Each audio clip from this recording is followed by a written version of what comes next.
been quite a year, and yes, it's changed what we're doing with technology a lot in the newsrooms.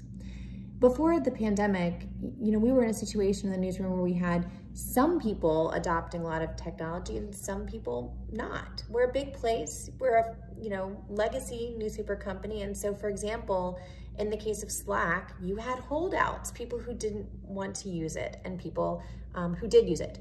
Since we've gone to the remote workplace, pretty much everyone's using it. You see that you really need to use Slack to do your job. We've had a lot of other changes in reaction to not just the pandemic, but to working from home. For example, in our engineering teams, we had been pretty much all on a Scrum workflow process, but we've been accommodating a lot of different work schedules for people who have children or other needs, and we found that actually Kanban is better because it's more of an asynchronous process. It's about asynchronous communication. So we've actually changed the way we're organizing, the way we're doing our engineering planning. And I think a lot of these practices will stick even when we're back in the office.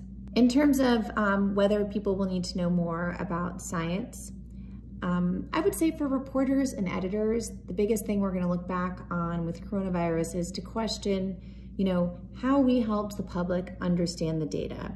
So it's not just about knowing more about science, it's also about data proficiency and the way we visualize and explain data and help people think through the risk in a crisis, the odds of things changing, and there will be a lot to do there. And it's a little bit like in 2016, the pollsters didn't get the presidential election right, and really, frankly, everyone in this situation with coronavirus, public health officials and the media and businesses haven't gotten coronavirus right. And so I think it will raise awareness around public health data and other types of data. In terms of whether this pandemic has generated interest in journalism, we really shine a bright light on journalism when we're doing work that people need.